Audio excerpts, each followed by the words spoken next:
கிறிஸ்துவில் பிரியமான சகோதர சகோதரிகளே, பொதுக்காலம் 32ஆம் வாரத்தில் லாத்திரன் பேராலய நேர்ந்தளிப்பு விழாவை கொண்டாடுகின்றோம்.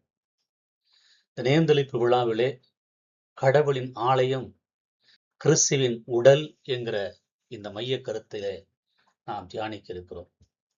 பிரியமானவர்களே, இன்றைய மறைநூல் வாசகம் எசேக்கியேல் 47 அதிகாரம் 1 முதல் 12, 1 கொரிந்தியர் 3 அதிகாரம் 9 முதல் 17, யோவான் நற்செய்தியாக 2 அதிகாரம் 13 முதல் 23 வரை உள்ள வார்த்தைகள் 3 வேறுபட்ட காலங்களிலும் சூழலிலும் எழுதப்பட்டாலும் அவை அனைத்தும் ஒரு மைய கருத்தை என்று நமக்கு வலியுறுத்துகின்றன. அதாவது, கடவுளின் பிரசன்னம் இருக்கும் இடம் அது வாழ்வையும் தூய்மையையும் வளர்ச்சியும் தருகின்றது. மேலும் நாம் ஒவ்வொருவரும், குறிப்பாக திரு அவையாகிய நாம் அந்த பிரசன்னத்தில் உறைவிடமாக இருக்கிறோம் என்று இந்த 3 வாசகங்கள் நமக்கு தரக்கூடியதை ஆழமாக தியானிப்போம். உயிர் தரும் 6 எசேக்கியேல் 47 1 முதல் 12 இறைவாக்கின எசேக்கியேல் பாபிலோனிய அடிமைத்தனத்தில் வாழ்ந்த காலத்தில் எருசலேமில் உள்ள புதிய ஆலயத்திலிருந்து புறப்பட்டு ஓடும் ஒரு வியத்தகு நதியை பற்றி காட்சி பகர்வதை நாம் பார்க்கிறோம். ஆலயத்திலிருந்து புறப்படும் ஆறு என்கிறார். இந்த நதி அல்லது ஆறு ஆலயத்தின் வாசலிலிருந்து புறப்படுகிறது. ஆலயமே கடவுளின் பிரசன்னத்தில் இருப்பிடம். கடவுளிடமிருந்து தொடங்கும் நதி முதலில் முழங்கால் இடுப்பளவு என்று ஆழமாகி இறுதியில் முடியாத வற்றாத ஒரு ஜீவ நதியாக மாறுகிறது என்று கடவுளுடைய வார்த்தை கூறுகிறது. வாழ்வும் குணமடைதலும் என்கிற தன்மையை இங்கே நாம் உணர்ந்து கொள்ள வேண்டும். இந்த ஆறு பாயும் இடமெல்லாம் என்ன செய்கிறது? நிலத்தை வளமாக்குகிறது. அது பாயும் களர் நிலம் கூட செழிப்பாகின்றன. சாக்கடலில் நீர் கூட நன்னீராக மாறுகின்றன. மீன்கள் பெருகி மரங்கள் செழித்து மாதந்தோறும் புதிய புதிய கனிகளை கொடுக்கின்றன. அது நிலைகள் மருந்துக்கு பயன்படுகின்றன என்கிறது கடவுளுடைய வார்த்தை. ஆக நமக்கான நற்செய்தி இது ஒரு ஆவிக்குரிய உண்மையை காட்டுகிறது. கடவுளின் அருள் நம் வாழ்வின் பொதுவாக மெதுவாக பாய்ந்து ஆழமாக வேரூன்றி இறுதியாக நம்மை முற்றிலும் மாற்றும் ஆற்றல் கொண்டது. எசேக்கியேலின் இந்த ஆறு இயேசு கிறிஸ்துவை அடையாளப்படுத்துகிறது என்பதை நாம் உணர்ந்து கொள்ள வேண்டும். நாம் கிறிஸ்துவின் ஆழத்தில் மூழ்கி அவருடைய அருளை நாம் வாழ்வில் ஊன்று அனுமதிக்கும் போது நம்முடைய வறண்ட சாக்கடல் போன்ற பகுதிகள் கூட வாழ்வும் செழிப்பும் குணமடைதலும் பெறுகின்றன. கடவுளின் அருள் நம் மூலமாக மற்றவர்களுக்கும் சமூகத்திற்கும் வாழ்வு தரும் ஊற்றாக பாய வேண்டும் என்பதுதான் கடவுள் நமக்கு தரக்கூடிய செய்தியாக இருக்கிறது. எனவே தான் தூய பவுல் கொரிந்தியர்களை மடலிலே கூறுகிறார், கடவுளின் ஆலயம் நீங்கள். கடவுளின் திட்டம் மற்றும் நம்முடைய பங்கை பற்றி அங்கே தெளிவாக பேசுவதை பார்க்கிறோம். கடவுளுடைய ஊழியர்கள், அவருடைய உடன் உழைப்பாளர்கள், நாம் கடவுளுடைய உடன் உழைப்பாளர் என்றும், நீங்கள் கடவுளுடைய பண்ணையும் அவருடைய கட்டமாக இருக்கிறீர்கள் என்றும் அவர் கூறுகிறார். நாம் கடவுளுடைய பணியில் வெறும் பார்வையாளர்கள் மட்டுமல்ல, மாறாக அவர் திட்டத்தில் நேரடியாக பங்கேற்பவர்கள். கிறிஸ்துவால் நிறுவப்பட்ட அடித்தளத்தின் மேல் நாம் ஒவ்வொருவரும் நம் வாழ்விலும் சமூகத்திலும் கடவுளின் கட்டடத்தை கட்டுகிறோம் என்பதை நாம் உணர்ந்து கொள்ள வேண்டும். அதற்கு ஒரே ஒரு அடித்தளம் இயேசு கிறிஸ்து தான். பவுல் முக்கியமான எச்சரிக்கையை விடுக்கிறார். ஏனெனில் ஏற்கனவே போடப்பட்டுள்ள அஸ்திவாரம், அது அடித்தளம் கிறிஸ்துவை அன்றி வேறு அஸ்திவாரத்தை ஒருவராலும் போட இயலாது. நமது நம்பிக்கை, உறவுகள், பணிகள், லட்சியங்கள் இவை அனைத்துக்கும் அடித்தளம் கிறிஸ்துவாக இருக்க வேண்டும். தூய ஆவியின் ஆலயமாக நாம் இருக்க வேண்டும். மிக முக்கியமாக பவுல் கேட்கிறார், நீங்கள் கடவுளின் ஆலயம் என்றும் கடவுளின் ஆவி உங்கள் குடிகொண்டிருக்கிறார் என்றும் உங்களுக்கு தெரியாதா? இன்றைய 2ஆம் வாசகத்திலே வசனம் 16 அதை படிக்கிறோம். இந்த வார்த்தைகள் ஆழமான பொருள் கொண்டவை. நாம் செங்கல் மற்றும் சிமெண்டால் கட்டப்பட்ட ஒரு கட்டிடம் அல்ல, ஆனால் நாம் உடல் கடவுளின் ஆவி புனிதமான ஆலயமாக, ஆவியின் கட்டப்பட்ட ஆலயமாக இருக்கிறோம்.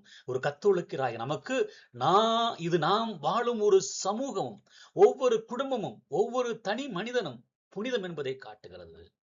இந்த புனித ஆலயத்தை தீமைப்படுத்துவர்களுக்கு கடுமையான விளைவுகள் இருக்கும் என்று பவுல் எச்சரிக்கிறார். எனவே நாம் ஒவ்வொருவரும் ஒரு ஆலயத்தின் தூய்மையை பாதுகாத்து தூய ஆவி நம்மில் செழிப்புடன் வாழ்வதற்கு நாம் அனுமதிக்க வேண்டும். ஆலயத்தினுடைய தூய்மையை நாம் பாதுகாக்க வேண்டும். இயேசு ஆலயத்தை சுத்தம் செய்யும் நிகழ்வு நம் ஆலயமான கருத்தை அது சுட்டி காண்பிப்பதை நாம் மறந்துவிடக் கூடாது. ஆலயத்திலே வியாபாரம், யூதர்களின் பாஸ்கா விழா அருகில் இருந்தபோது இயேசு எருசலேம் கோவிலுக்கு செல்கிறார். அங்கே ஆடுகள், மாடுகள், புறாக்கள் விற்கப்படுவதையும் நாணயம் மாற்றப்படுவதை காண்கிறார்.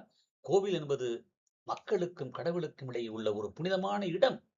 அதை வியாபாரமாகவும் ஆதாயமாகவும் மாற்றக்கூடாது. வியாபாரமும் ஆதாயம் நுழைந்த போது அது கடவுளின் நோக்கத்திலிருந்து விலகிவிட்டது என்பதை நாம் உணர்ந்து கொள்ள வேண்டும். ஆலயத்திற்காக ஆண்டவருடைய ஆர்வத்தை இந்த இறைவார்த்தை உணர்த்துகிறது. இயேசு சாட்டையால் அவர்களை விரட்டி, என் தந்தையின் வீட்டை வணிகத்தலமாக்காதீர்கள், வியாபாரத்தலமாக்காதீர்கள் என்று சீற்றத்தோடு கூறுவதை நாம் மறந்துவிடக் கூடாது.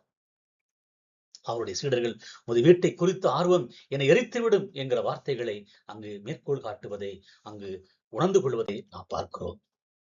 ஆம், கிறிஸ்துவின் ஆலயம், புதிய ஆலயம் கிறிஸ்துவின் உடல்.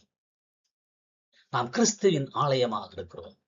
அங்கிருந்து யூதர்கள் இந்த ஆலயத்தை நான் 3 நாட்களில் மீண்டும் எழுப்புவேன் என்று இயேசு சொன்னதை கேட்கும் போது கற்களால் அவரை எரிய முற்படுகிறார்கள். அவரோ தம் உடல் என்னும் ஆலயத்தை பற்றி பேசினார் என்பது அவர்களுக்கு தெரியவில்லை என்பது நாம் உணர்ந்து கொள்ள வேண்டியது. பழைய ஆலயத்தின் அவசியம் முடிந்தது. புதிய ஆலயம் உயிர்த்தெழுந்த இயேசு கிறிஸ்துவினுடைய உடல், அதுவே கடவுளின் பிரசன்னம். திருவையை நாமும் கிறிஸ்துவின் உடலுடைய அங்கங்கள் என்பதை நாம் எப்பொழுதுமே மறந்துவிடக் கூடாது. ஆமாம் அன்புக்குரியவர்களே, இந்த 3 இறைவார்த்தைகளும் ஒன்றை நிறைவு செய்கின்றன. எசேக்கியேல் காட்டியது போல கடவுளுடைய பிரசன்னத்தில் நம் ஆலயத்திலிருந்து புறப்பட்டு உயிரளிக்கிறது. பவுல் கூறியது போல நாமே அந்த உயிரை ஏந்தி செல்லும் ஆலயமாக இருக்கிறோம். நம்முடைய அடித்தளம் இயேசு கிறிஸ்து ஒருவரே. யோவான் விவரித்தது போல இயேசு பழைய ஆலயத்தை தூய்மைப்படுத்தி தம் உடலையே புதிய ஆலயமாக வெளிப்படுத்துகிறார். இன்று இயேசுவின் சீற்றம் நம் ஒவ்வொருக்குள்ளும் இருக்கும் ஆலயத்திற்காக இருக்கிறது என்பதை நாம் உணர்ந்து கொள்ள வேண்டும். இது நம்முடைய ஆலயத்தில், அதாவது நம் மனதில், இதயத்தில், ஆழத்தில் வியாபாரமும் ஆதாயமும் தன்னலமும் பாவம் இருக்கிறதா என்று பரிசோதித்து பார்க்க நாம் அழைக்கப்படுகிறோம். நம்முடைய ஆலயமாகிய திருசபைக்குள்ளும் சமூகத்துக்குள்ளும் வியாபார சிந்தனைகள், பதவி மோகம், வெறிகள் இயேசு கிறிஸ்துவை மையத்திலிருந்து அகற்றுகிறதா என்பதை நாம் தியானித்து பார்க்க அழைக்கப்படுகின்றோம்.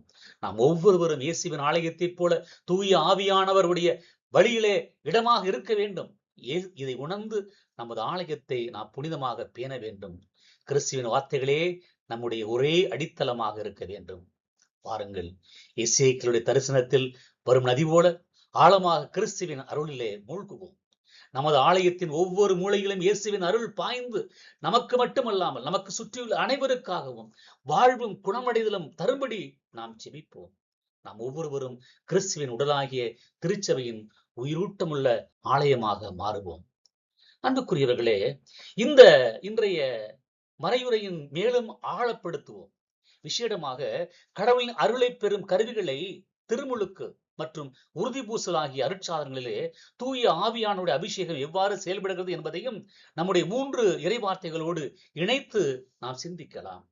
நாம் கண்ட 3 மைய கருத்துக்கள், அதாவது உயிர் தரும் 6 எசேக்கியேல், கடவுளின் ஆலயம் 1 கொரிந்தியர், புதிய ஆலயம் கிறிஸ்துவின் உடல், இந்த 3ஐயும் மையப்படுத்துவது திருமுழுக்கும் உறுதி பூசுதலும். திருமுழுக்கு உயிர் தரும் ஆற்றல், அதாவது முழுக்கு போடுதல் என்று கூறுகிறார்கள் என்ற வார்த்தையை உச்சரிக்கிறார்கள் பிரிவினை சகோதரர்கள். நமது முதல் வாசகத்தில் இறைவாக்கினர் எசேக்கியேல் கண்ட அந்த ஆறானது ஆலயத்தின் வாசலிருந்து புறப்பட்டு வறண்ட நிலங்களுக்கு வாழ்வளித்தது. முதலிலே கணுக்கால் அளவு, பின் முழங்கால் இடுப்பு நீந்தக்கூடிய அளவு நதியாக அது பெருகியது. திருமுழுக்கு அருட்சாதனமும் இந்த தரிசனத்தில் படிப்படியாக உயர்ந்து அது வளர வேண்டும். திருமுழுக்கின் போது நாம் இயேசுவின் மரணம் மற்றும் உயிர்ப்பில் பங்கு பெறுகிறோம். தண்ணீர் வழியாக பாவங்கள் கழுவப்பட்டு கடவுளின் புதிய பிள்ளைகளாக உயிர்த்தெழுகிறோம். இது ஆலயத்திலிருந்து புறப்படும் ஜீவ நதிக்கு அது அடையாளம். அது விளைச்சலை தர வேண்டும். இந்த நதி செழிப்பையும் மீன்வளத்தை கொடுத்தது போல திருமுழுக்கின் போது நாம் பெறும் தூய ஆவியான அருள் ஆன்மாவின் புதிய விளைச்சலை, அதாவது அருளின் வாழ்வை ஏற்படுத்துகிறது. இதன் மூலம் நம்முள் இருந்த வறண்ட சாகா கடல் என்கிற சாக்கடல் பாவம் நீக்கப்பட்டு நாம் கிறிஸ்துவுக்குள் புதிய வாழ்வை பெறுகிறோம். நாம் இனி கணுக்கால் அளவு விசுவாசத்தில் நின்று விட்டால் அந்த நதியில் ஆழமாக நீந்தி கடவுளின் அருளில் மூழ்கி வாழ அழைக்கப்படுகிறோம். திருமுழுக்கினால் நாம் கிறிஸ்துவுக்குள் புதியதாக பிறக்கிறோம். ஆனால் உறுதி பூசலால் நாம் கிறிஸ்துவுக்காக வாழ பலப்படுத்தப்படுகிறோம். எனவே திருமுழுக்கும் உறுதி பூசலும் இந்த விசுவாச வாழ்வின் ஆலயத்தினுடைய உச்சக்கட்டங்களை அடைவதற்கு அது அடையாளமாக இருக்கிறது. ஆலயத்தை உறுதி செய்தல். பவுலடியார், நீங்கள் கடவுளின் ஆலயம், தூயாவி உங்களுக்கு குடிகொண்டிருக்கிறார் என்று வலியுறுத்துகிறார். இந்த ஆலயத்தை கட்டுவதற்கு அடித்தளம் கிறிஸ்து என்றால், உறுதி பூசல் என்பது அந்த ஆலயத்தினுடைய பலத்தையும் முத்திரையும் வல்லமையும் வழங்குவதாக அமைகிறது. புனித தைலத்தால் கிறிஸ்தன் ஆயிலால் பூசிய ஆவியாம் கொடையை முத்திரையை பெற்றுக்கொள் என்று குருவானவர் கூறுகிறார். விவிலியத்தில் தைலம் தேர்ந்தெடுக்கப்பட்டதையும் அர்ப்பணிக்கப்பட்டதையும் வல்லமையையும் குறிக்கிறது என்பதை நாம் உணர்ந்து கொள்ள வேண்டும். அரசர்கள், இறைவாக்கனர்கள், குருக்கள் ஆகியோரை அபிஷேகம் செய்ய எண்ணெய் பயன்படுத்தப்பட்டது. வீரர்களாக மாற இந்த திருமுழுக்கின் மூலம் கடவுளின் குழந்தைகளாக பிறந்த நாம் உறுதிபூசலால் விசுவாசத்தில் முதிர்ச்சி அடைந்தவர்களாகவும் கிறிஸ்துவின் துணிச்சலுள்ள வீரர்களாகவும் மாற்றப்படுகிறோம்.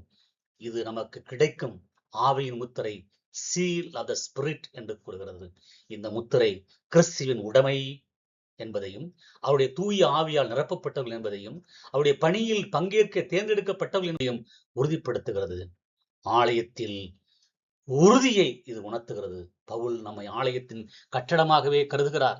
உறுதி பூசல் நாம் பெரும் ஆவியின் பலம் நம்முடைய விசுவாச வாழ்வெனும் கட்டடம் வரும் சோதனைகளையும் உலகின் அழுத்தங்களையும் தாங்கி நிற்கவும் அடித்தளத்தின் மேல் உறுதியாக நிலவும் உதவக்கூடிய ஒரு கட்டடமாக அமைய ஆவியின் பிறப்பிடமாக இருப்பிடமாக திகழும் என்பதை இந்த உறுதி பூசல் நமக்கு உணர்த்துகிறது. இறுதி அழைப்பாக கிறிஸ்துவின் ஆலயமாக நாம் மாற வேண்டும். உறுதி பூசல் வழியாக இயேசு தமது உடலையே புதிய ஆலயம் என்று அறிவிக்கிறார். திருமுழுக்கு மற்றும் உறுதி பூசல் மூலம் நாம் உயிர்த்தெழுந்த கிறிஸ்துவின் உடலாகிய திரு அவையில் சேர்க்கப்பட்டு அவருடைய வல்லமையை தாங்கி நிற்கின்றோம் என்பதை உணர்வோம். திருமுழுக்கு நமக்கு கடவுளின் பிள்ளைகள் என்ற வாழ்வையும், உறுதி பூசல் நமக்கு கிறிஸ்துவின் சாட்சிகள் என்கிற பணியையும் வழங்குகிறது. அன்பானவர்களே, கடவுளின் ஆலயம் நீங்கள். இந்த உண்மையை நாளின் ஒவ்வொரு நொடியும் உணர்ந்து நாம் வாழுவோம். உயிர்தரும் ஆற்றில் திருமுழுக்கு பெற்ற புதிய வாழ்வை சோம்பேறிகளாக அல்லாமல், பாவத்தில் விழுகாமல், ஆழமான பக்தியிலும் நற்செயலிலும் செழிப்படைய செய்வோம். உறுதி பூசலை பெற்று தூய ஆவியின் வல்லமையை கொண்டு உலகத்தின் சவால்களை துணிவோடு சந்திப்போம். நம்முடைய ஆலயத்தில் எந்த வியாபார சிந்தனையோ பாவ செயலையோ அனுமதிக்காமல் இயேசு கோவிலை தூய்மைப்படுத்தி அதே ஆர்வத்தோடு யோவான் 2:17 நம்முடைய ஆன்மாவை தூய்மையாக பேணுவோம். நாம் ஒவ்வொருவரும் கிறிஸ்துவில் உறுதியான கட்டடங்களாகவும் அவர் நம்மில் பாயும் வற்றாத ஆறாகவும் மாறி உலகெங்கும் வாழ்வும் குணமடைதலும் தரும் சாட்சிகளாக நாம் மாறுவோம். அப்படிப்பட்ட சாட்சிகளாக மாற இந்த பெருவிழாவிலே ஆலயம், லாத்தரன் ஆலயம் அர்ப்பணிக்கப்பட்ட பெருவிழாவிலே அந்த ஆலயம் நாம் உடலாகிய ஆலயத்தினுடைய அடையாளம். ஆண்டவர் இயேசு கிறிஸ்துவே ஆலயம். அந்த ஆலயத்தினுடைய உறுப்பினர்களாக நாமும் அவரோடு இணைந்து அவருடைய ஆலயமாக இருக்கிறோம் என்பதை பறைசாற்றுவோம். ஆண்டவர் என்னுடன் இருக்கிறார் என்கிற வல்லமையை நாம் இறைவனுக்கு உகந்தவர்களாக வாழ்வதன் வழியாக ஒப்புக் கொடுப்போம். ஆமென்.